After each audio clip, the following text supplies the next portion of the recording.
Good afternoon, everyone. Sorry to be a few minutes late. Sorry to start the briefing a little late. Let's get going. Matt? You don't want to give us a review of the turkey pardon? The turkey pardon was great, actually. My kids got, in addition to seeing, what were they, Peach and Blossom being released on their own recognizance, my kids got to meet the president and shake his hand, take a selfie with him. So it was as far as events go, great success and, worthy pushing the briefing back 45 minutes. But I am sorry that you had to wait. Right. Okay. Well, now with that important news of the day out of the way, what I realize that your colleague at the White House, Admiral Kirby, was asked about this multiple times and isn't going to give an answer, and I don't expect you're going to give any answers too. But what is your understanding of the status of this proposal right now? Yeah. So as the Lebanon one. I know what you're referring. You won't be surprised that things have not changed markedly in the hour and a half, 2 hours since he spoke to the press. What I'd say is we have made significant progress with getting towards a resolution. That includes progress from where we were when I spoke to this last week, but we're not done yet. Nothing is final until everything is final. We continue to work to try and get an agreement over the line, and we're hopeful we can get one, but we need both of the parties to get to yes. Okay. Do you have, off the top of your head, an idea of how many times you guys, U.S. officials, have said exactly those words as it regards to Lebanon dating back to September, late September, and as it regards Gaza going back to, almost a couple days or a week or so after the October 7th attacks? I can tell you we are painfully aware, because this has been an incredibly frustrating process, both getting to a ceasefire and a diplomatic resolution to the conflict in Lebanon, and also the many rounds of negotiations to get a ceasefire in Gaza. There are any number of stages where we have hoped that the parties would get to an agreement. And remember, that's what it requires in these cases. It's not the United States, but the parties to the agreement to say yes. There have been many times when we thought we were going to be getting to yes in both cases, and for various reasons, the parties didn't get there. That said, we believe we are close here, but that's why you heard me come out and say nothing's final until everything is final, because we know we don't have a deal until there's one that has been fully agreed to by both sides. So why do you think it is, and I'm not asking you to get inside their heads necessarily, but that there are people in this government who are running around on background repeatedly giving overly optimistic assessments of where things stand? Look, I am always reluctant to speak to the comments that people make on background, because there are any number of government officials with oftentimes with different assessments about the same situation. I will say, speaking to where I believe we are, I've said we're close because I do believe we're close, but that doesn't mean we're going to get there. We need the parties to say yes. And hopefully that'll happen. Right, but it's becoming increasingly difficult to believe these assessments, because they've been wrong every single time here's the so thing. far. And I realize that you're wrong until you're right, right? But so you're right about wrong until you're right. But there's also there's the George Mitchell quote you often hear the secretary refer to about diplomacy being 500 days of failure leading to 1 day of success. That's often how these agreement works. But you should know that typically when we say we're close, we have the caveat that nothing is final until everything is final, and that it takes the parties actually saying yes and getting there. I think you've also heard the secretary say that oftentimes the very last stages of an agreement are the most difficult, because the hardest issues are left to the end. That, of course, is true.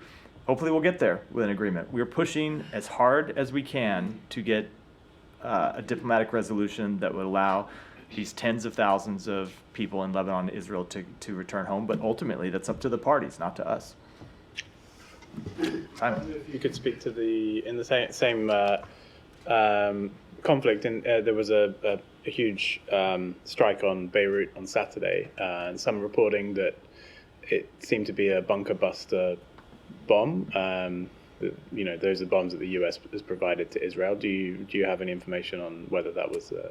I that don't US have any. provided? I don't have any information on what type of weapon it was that was used. Do you have any concerns about that kind of strike on a residential area of central Beirut? So I can't speak to this specific strike. I don't know what it was that they were targeting. I can tell you that we have been concerned about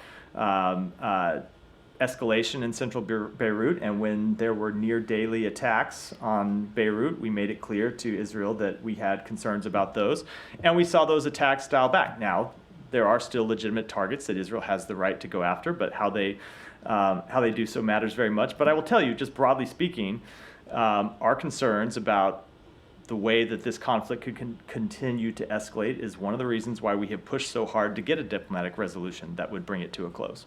Right. I have other questions, but I'll let. Yeah. Thank you.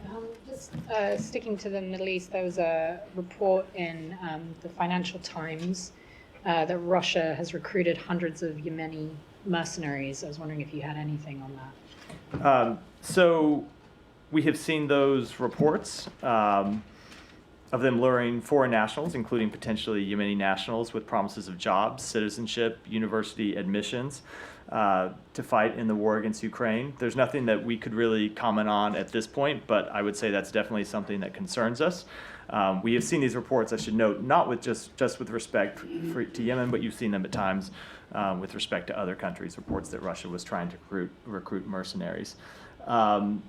So it would not surprise me at all, given the desperation that we have seen Russia face, where they've had to recruit a foreign army to come into Russia to join the fight, that they would be recruiting mercenaries in Yemen and beyond, but it's not something I can confirm.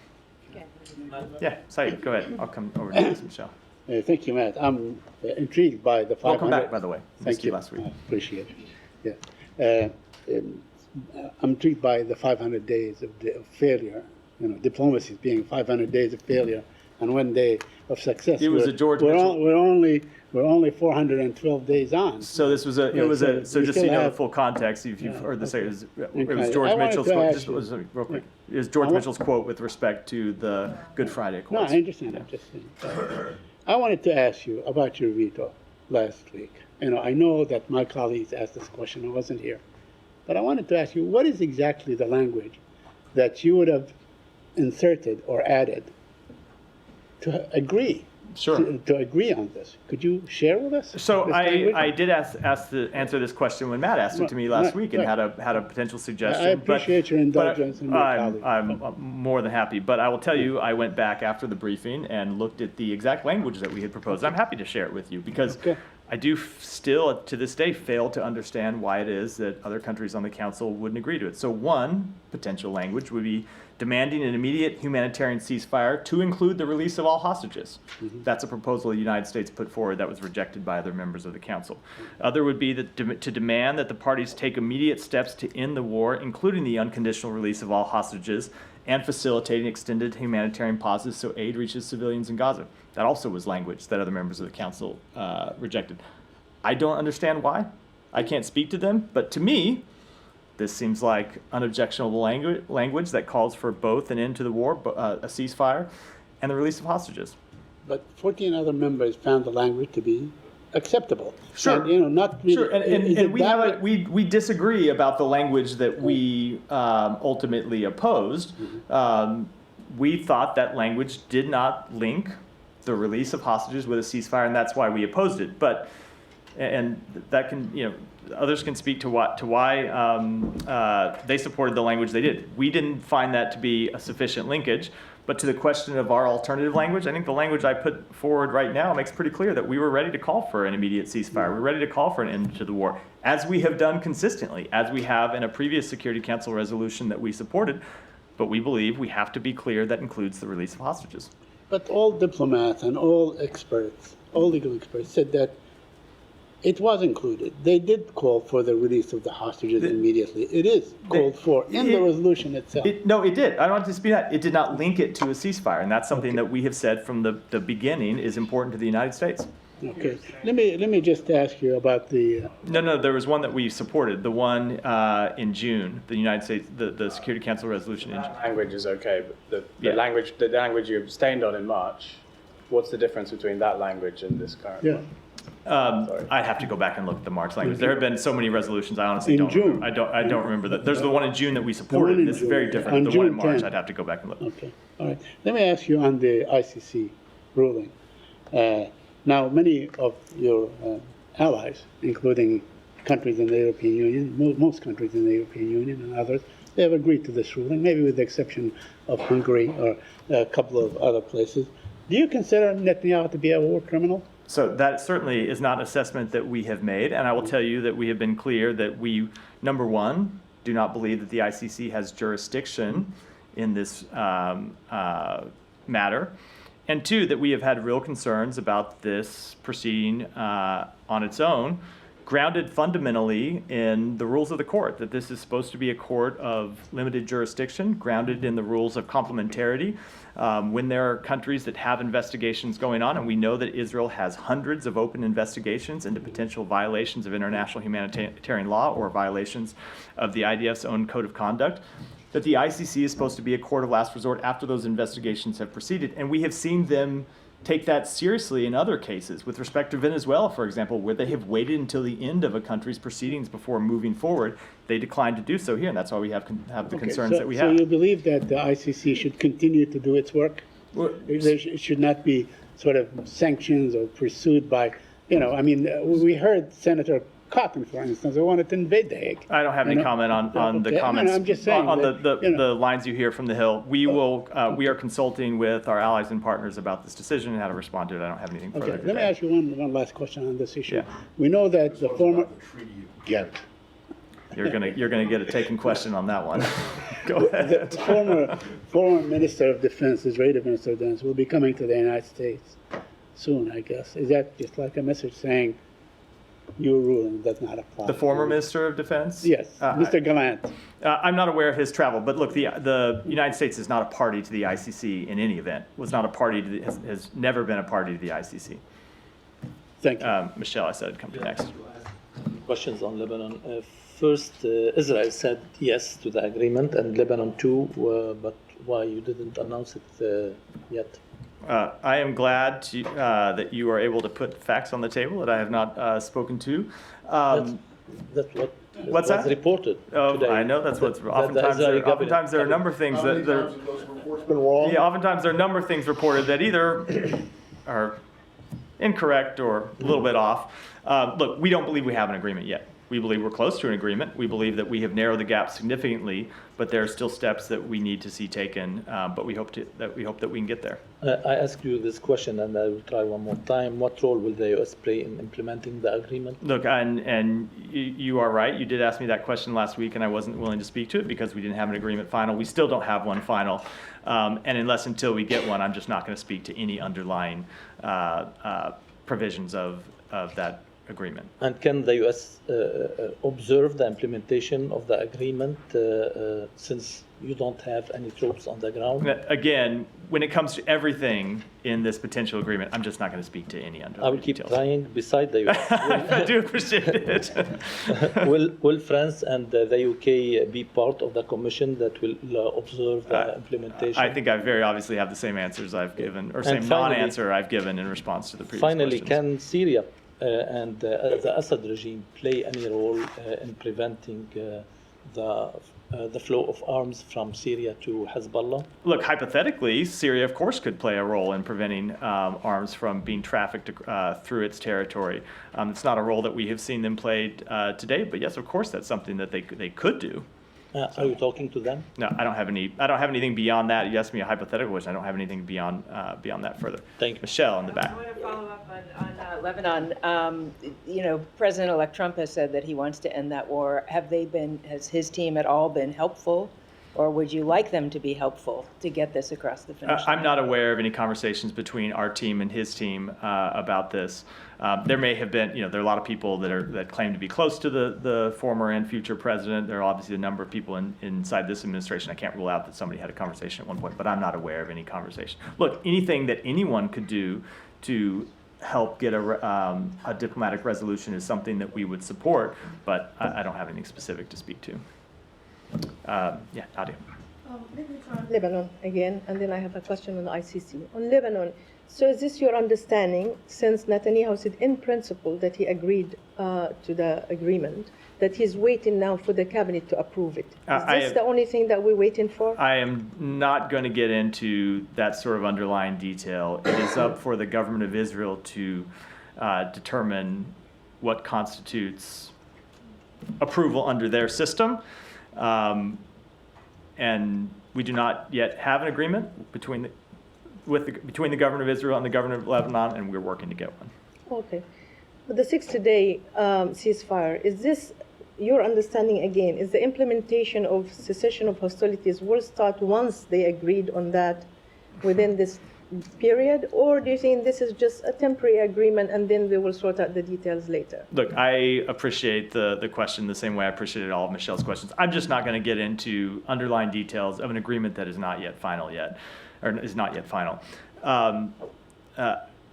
We have made significant progress. I think it would be extremely unfortunate if in any way, talking about the underlying details from the podium today, while we were trying to bridge the final differences, somehow undid the very important work that has happened. So I unfortunately have to. We've got decline it. to Talking comment. points of John Kirby as well.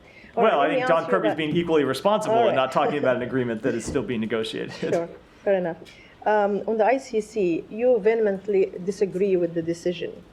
Does a legal scholar who is a Holocaust survivor and a former Israeli ambassador who weighed heavily into this decision, does it take into account at all? Do you think that somebody like him, who decided that actually there is reasonable ground to consider Netanyahu and his defense minister as war criminals, you think that doesn't count at all? Look, we certainly do not begrudge anyone their considered opinion, including legal scholars who have come to the opposite conclusion from the United States. But it has been the consistent view of the United States, going back for a number of administrations, that they just do not, that the ICC does not have jurisdiction over this matter. Okay. You said you're not going to comment on Cotton or Lindsey Graham, that he wants to destroy the economy of your allies, including France and Canada and whatever. No. But the White House said that actually they're going to consider the next steps, what they're going to do later on. What exactly, and actually Karine said they're going to consult with allies. I mean, most of these allies already sided against you. So what exactly the steps that you might consider, apart from sanctioning the ICC? So you just heard me a moment ago getting say that we are going to consult with our allies and partners in this question. I'm not going to try and get ahead of those conversations. We're going to talk to a number of partners of ours and make a decision about how we move forward, but I don't think it would be appropriate for me to try to get ahead of that process before it has taken Well, is place. it more than sanctions or within this? Again, these are conversations framework? we're going to have with our allies and partners. I shouldn't get ahead of it here. Okay. Yeah, so. So, what is your position on whether other countries that are members should follow the arrest warrant? Look, we have made clear that we disagree with this ruling, that we have serious concerns both with it from a jurisdictional perspective and also from a process perspective. Every other country has to make their own decisions under their law and their systems, how they're going to react to it. So when the secretary was, I think last year it was, where he was talking about the warrant for Vladimir Putin, said, this was in Senate, said any country that's party to the court has obligations and should fulfill those obligations. So should countries' obligations to international treaties be sort of selective in this way? No, every country has to make their decision. That every country has to make that decision for themselves. But I don't think there is any equivalence between the case that the ICC has brought against Russia and the case that it has brought against Israel. When you look at the difference between the two countries, Russia is not a democracy, does not have a functioning independent legal system, is not investigating violations of international humanitarian law by its soldiers. Israel is the opposite in all of those cases, a democracy with an independent court system that has hundreds of open cases into allegations against its soldiers. It is important that those processes be allowed to proceed. That is the principle of complementarity under which the ICC was founded. Now, when it comes to countries making the decision, they all have to make their own decisions, in the same way that the United States has. So one huge similarity between both Israel and Russia is that neither are members of the ICC, just like you. Yeah, also correct. Also correct. Okay, well, if they don't have jurisdiction over Israel, Why should they have jurisdiction over Ukraine Russia? is also not. So Ukraine is not a member. Ukraine is a sovereign state, however, that has granted its jurisdiction to another country. I think it might have been Poland, another country, and allowed that country to intervene for them, which is something that sovereign states can do. There is no sovereign state of Palestine. We want to establish a Palestinian state, but that is the fundamental nature of our jurisdictional disagreement with the court on this matter. Okay, it's still your position that other countries, if Vladimir Putin or other Russian official who's been granted arrest warrants against them, come to their countries, they should be arrested. Yes, but that ultimately that is a decision that every country has to make for itself. And this feels like a different universe now, but there was a time when this administration was talking very positively about the ICC. Obviously, the US is not a party, but there was a agreement, or the president granted or asked agencies to share information with the ICC on the Ukraine, on the Russia-Ukraine case. Is that still something that this administration is doing? Are you still sharing intelligence and information with the ICC? I'll have to take that back and get you an answer. I don't have any current read on what our actions have been in terms of supplying them information on that case. Yeah. Can you stay back to the ceasefire deal? Yeah. Do you have any further information that you can share about the sticking points? I do not. I do not. Into the... Yeah, I do not. It gets into this question that I've Yeah. declined to answer about underlying details. And has the US been asked by Israel to give a letter of assurances, including for any Israeli military? That also goes to, it's going to be a short briefing if I'm going to be declining all these questions. No, it also goes to the underlying details of the case, of the negotiations, which I just can't in good conscience speak to from here publicly. Yeah. Thank you. So my first question with the ICC, Iran's supreme leader today called for death sentence for Israeli leaders. So I want to get your take. And does this kind of position by the supreme leader in Iran increases the tension that U.S. tries to subside in the region? So those comments, I'd say, are unfortunately what we would expect from the leader of a country that is a state sponsor of terrorism. When it comes to tensions in the region, obviously those comments are not helpful. And I would say, as we have said before, that Iran should not further escalate this conflict, should not respond to Israel in any way, should not take any further steps to heighten tensions in the region. Do you have a new assessment of Iran's readiness to retaliate against Israel? I don't. I mean, that goes to the point I was just referring to. So I think we were very clear after Israel took its limited actions several weeks ago now that should be the end of it. That should be the end of direct fire between Israel and Iran, and that remains our position. Iran nuclear talks, it says, to begin at the end of this week in Geneva, Iran and E3. Will U.S. be joining even indirectly in those talks? No, we will not be joining those talks. We are closely coordinating with our E3 partners regarding Iran's full implementation of its nuclear safeguards obligations and holding Iran accountable for its failure to meet those obligations. We have made it clear that Iran must provide full cooperation with the IAEA without further delay, and will continue to closely coordinate with the governments of France, Germany, and the United Kingdom. Do you find it to be, your assessment to Iran's response to the censure they received from the IAEA Board of Governors? What was the first part of the question? Do we what? Is it your assessment that Iran's announcing readiness to talk to the E3? Yeah, it was there. So, look, I would just say we're concerned with Iran's announcement that it's choosing the path of continued escalation instead of cooperating with the IAEA. Its continued production and accumulation of uranium enriched up to 60% has no credible civilian justification. The IAEA Board of Governors has been clear that Iran must provide full cooperation with IAEA without delay in order to resolve questions related to its legal obligations that have been outstanding for more than 5 years, and we will continue to coordinate with our E3 partners to hold Iran accountable. Thank you. Yeah, go ahead. I don't know if you were asked this question because I was doing my live shot on Lebanon. I know you don't want to elaborate, but the question is, if there is no deal, would it be fair to say this would be the last chance? I don't want to speculate about what might happen. We want to get a deal, and we believe that we are close. We will always try to pursue diplomacy to resolve this conflict, but I don't want to speculate about an outcome that I hope. I don't want to speculate about an outcome that we hope doesn't take place. Right? We want to get a deal. I don't want to speculate about what would happen if we don't get one. Okay. From what we've learned, this would be a ceasefire for 60 days, whatever you don't want to confirm, I understand. But the thing is, who would be following up on that? There are rumors that Hochstein is leaving his position. So is the State Department going to be involved? Are you going to follow up also on the internal politics mediation in Lebanon when it comes to the president, to elect a president, to have a new government?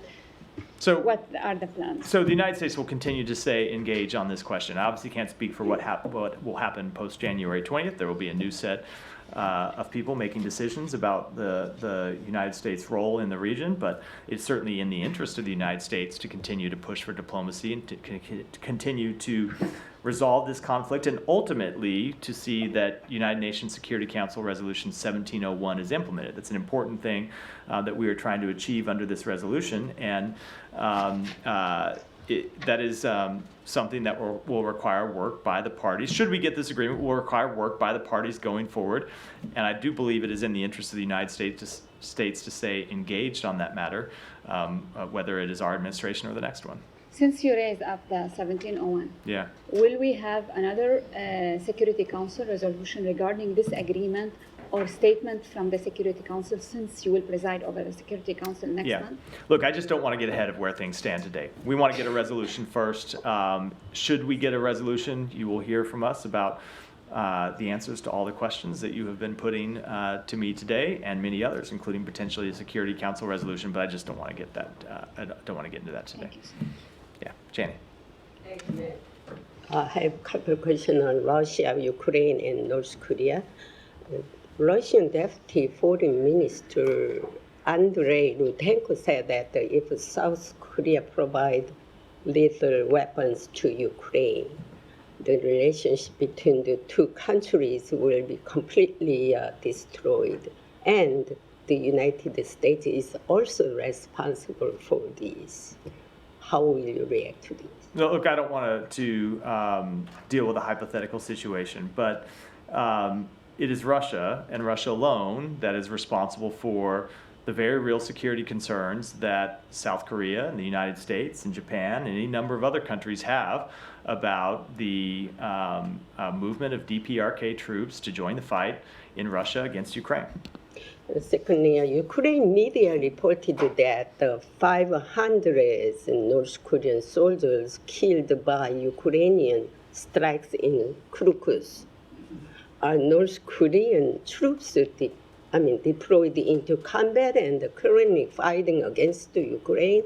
What is the situation up there? So we have seen North Korean troops enter combat operations. With respect to any kind of damage assessment, I would refer to the government of Ukraine to make those. South Korean National Security Office announced that in return for North Korea sending long-range artillery and the artillery power to operate it to Russia, Russia has already given North Korea anti-aircraft missile and other air defense equipment.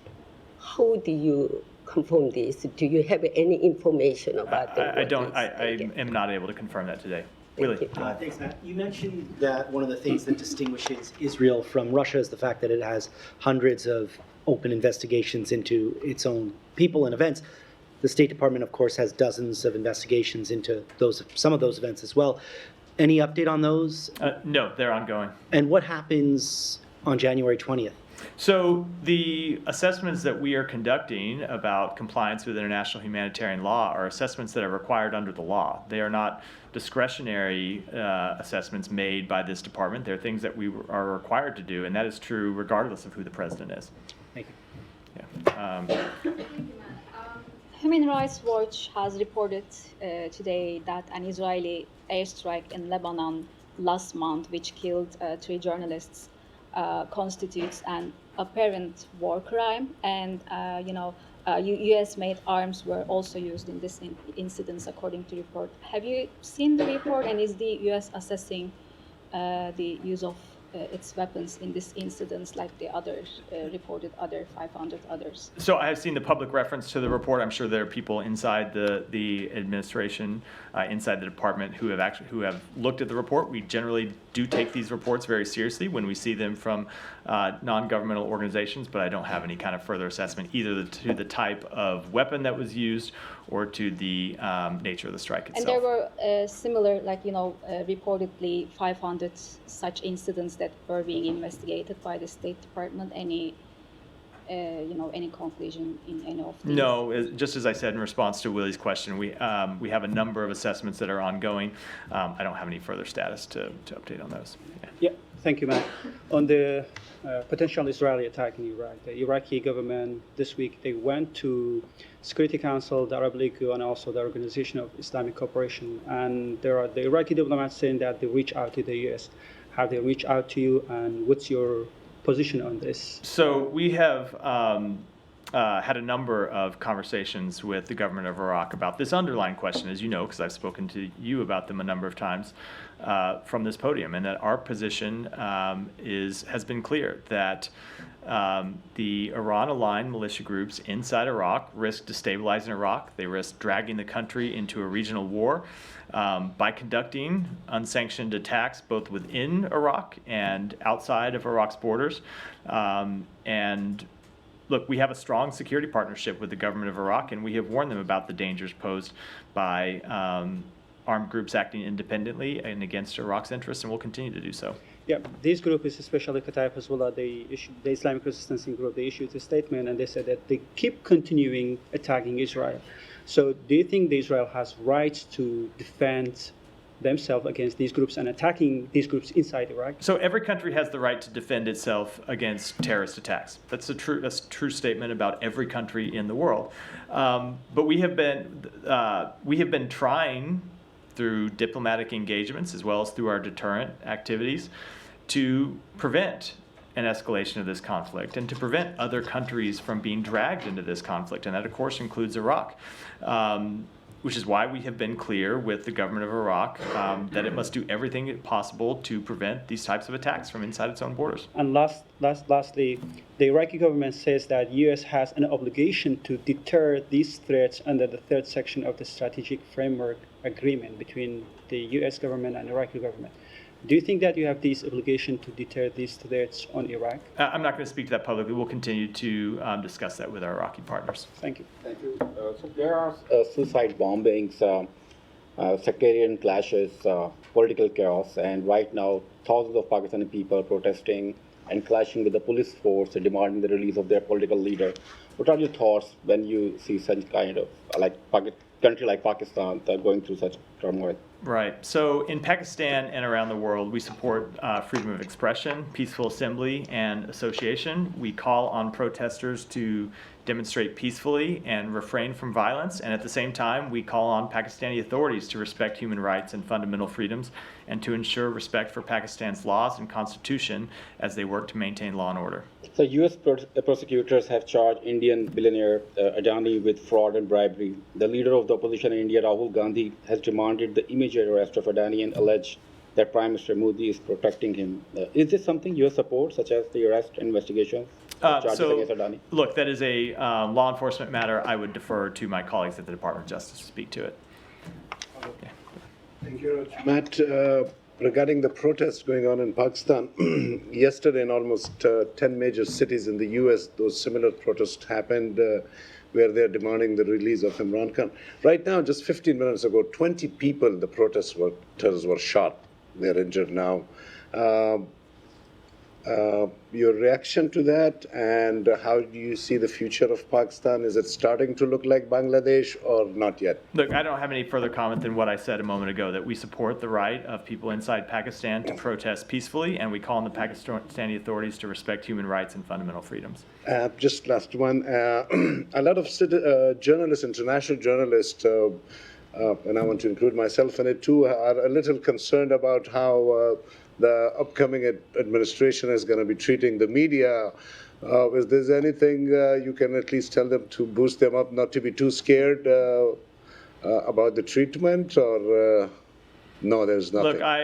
Look, I think we have shown since day one of this administration the respect we have for the independent media. No, I'm Hold on, sorry. I'm talking about the Just future, the let next coming one to be very harsh and Jaleel, rude. just let me give my answer. Yes, sir. We have shown since day one the respect that we have for the independent media. That's why we hold these briefings, because we believe it's important to come here and take questions.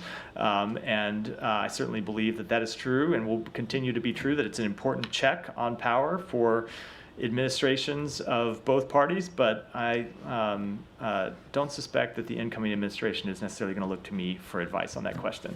Go ahead. Thank you, Ed.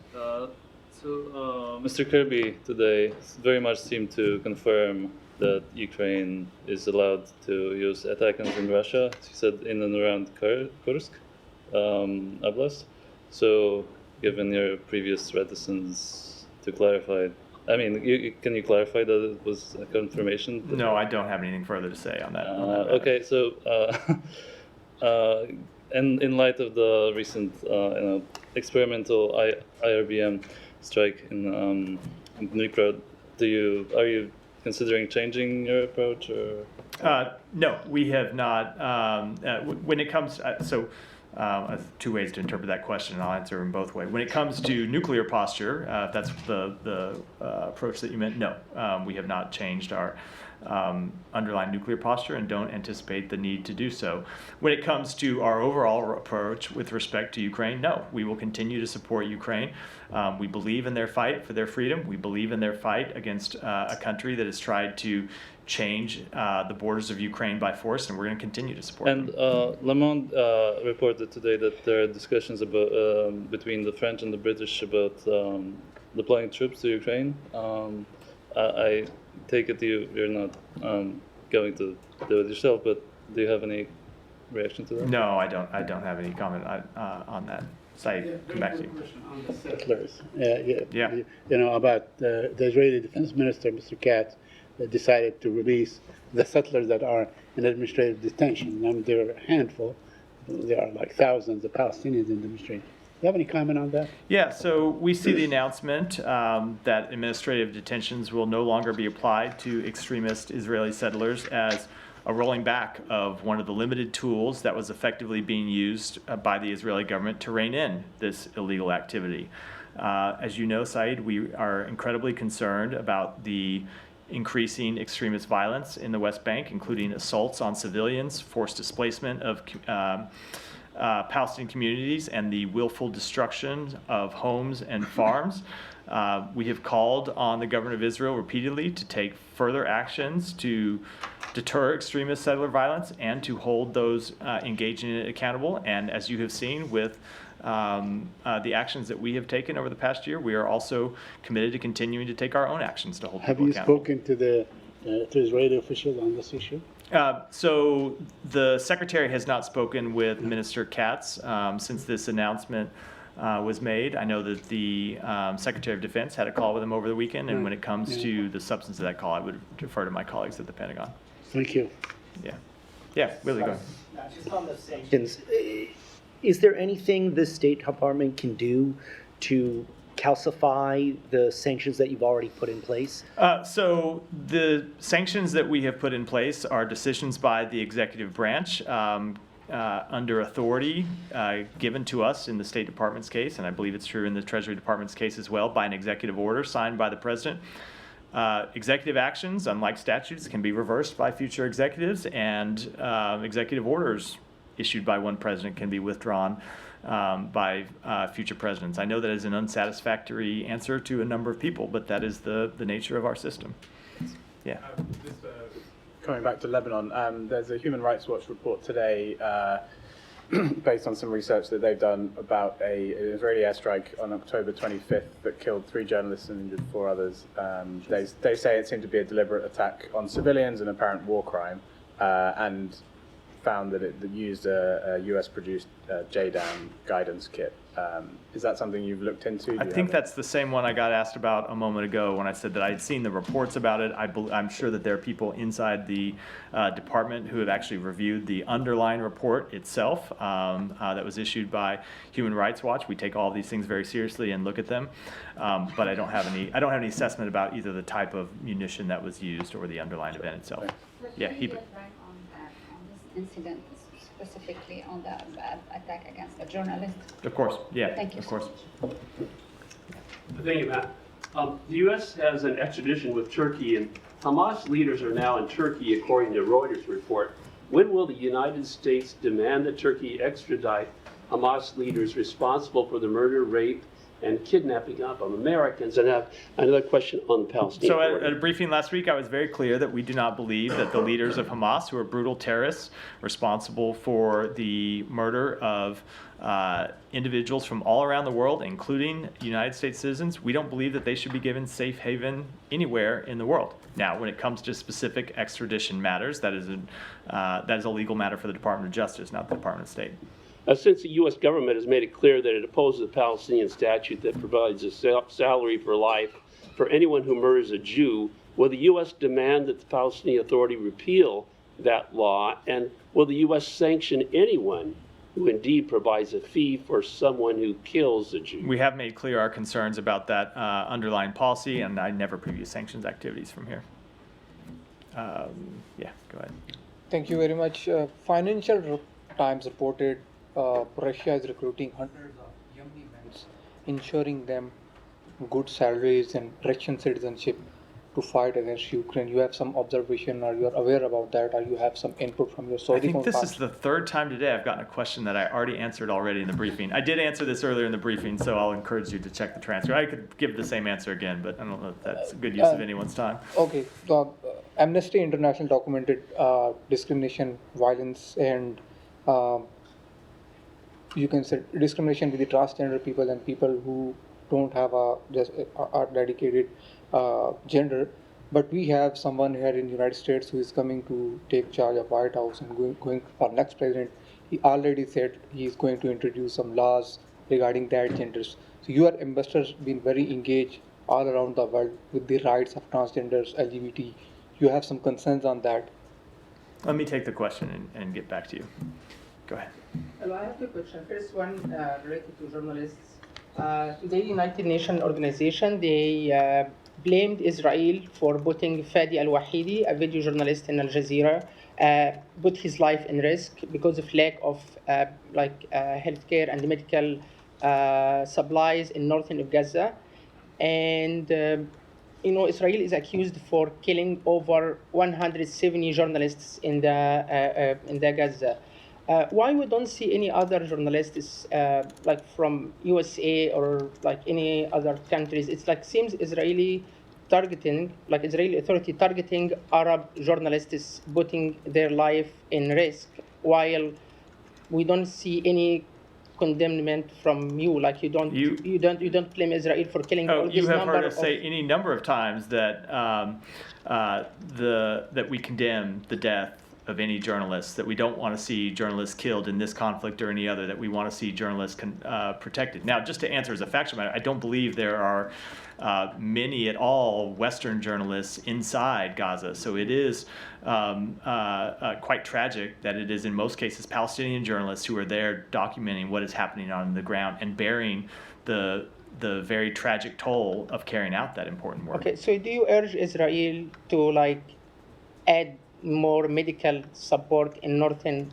Gaza for not just Fadi al-Wahidi, for many other people in northern of Gaza, like so far everyone now under the risk of losing their life? We do want to see increased medical care in Gaza, including in northern Gaza, and I would add food and water as well. Last question on ICC, USA, it seems against the consensus of most of countries when it comes to Palestinian rights. You were only country that used veto among 15 countries for ceasefire in Gaza. You among your partners in NATO and the European Union, you were against ICC decision. You were against ICG decision. like you were against most of consensus in everything came to Palestinian rights. Why people should believe that you are a fair mediator between Palestine and Israel? Look at the work that we have done over the past months trying to get an end to the war in Gaza. Look at the work we have done with Egypt and Qatar trying to get a ceasefire resolution But zero that would, outcome. hold on, just let me finish, that would stop the killing and stop the suffering. But I think the I don't know, this faulty premise, maybe the right way to say it. I think the issue underlying the question is, or the presumption in the question is that the United States can force anyone to take a deal. We can't. Who can judge Israel? Can I just answer the question? We can work with our mediators and continue to put forward the best proposals possible. We can continue to push to try to get a resolution. But in all of these cases, it requires the underlying parties to say yes. It requires the parties to conflict to say yes. And we will continue to use the every diplomatic tool the United States has available to itself to try to end these conflicts.